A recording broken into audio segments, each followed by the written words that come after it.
Hi எல்லாரும் எப்படி இருக்கீங்க? இன்னைக்கு நமக்கு ஒரு பிஸ்கெட் ஆர்டர் தான் வந்திருக்கு.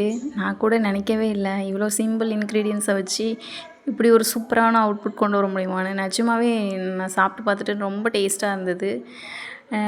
நீங்கள் ஷாப்லலாம் அந்த மாதிரி பேக்கிங் ஐட்டம்லாம் வாங்கி தராதீங்க கிட்ஸுக்கு. மோஸ்ட்லி ஹோம் பேக்கர்ஸ்ட்டு நீங்கள் ஆர்டர் கொடுங்க. ஏன்னா அவங்க நீங்கள் எப்போ ஆர்டர் கொடுக்கீங்களோ அப்போ தான் ஃப்ரெஷ்ஷாகவே பேக் பண்ணுவாங்க. அதே மாதிரி நம்ம குழந்தைங்களுக்கு நம்ம எப்படி பண்ணுவோமோ அப்படி தான் நாங்கள் பண்ணி கொடுத்துட்ருக்கோம்.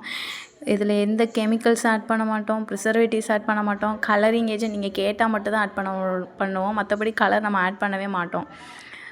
ஏன்னா ஷாப்பில் வாங்குகிற ஐட்டமில் நிறைய கெமிக்கல்ஸ், ப்ரிசர்வேட்டிவ்ஸ். ஏன்னா அது கெட்டு போகாமல் இப்போ ஒரு 10 டேஸ் அது இருக்கணும்னா அந்த 10 டேஸ் கெடாமல் இருக்கிறதுக்கு ஒரு கெமிக்கல் ஆட் பண்ணுவாங்க.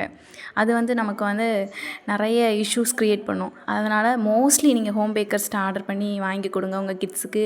நம்ம ஃப்ரெஷ்ஷாகவே நீட்டாக பேக் பண்ணி தருவோம். எந்த ஐட்டமும் கெமிக்கல்ஸ் ஆட் பண்ண மாட்டோம். நீங்கள் தைரியமாக உங்கள் குழந்தைக்கு கொடுக்கலாம். உங்களுக்கும் இதே மாதிரி வேணும்னா கீழே கமெண்ட் பண்ணுங்கள். தேங்க்யூ.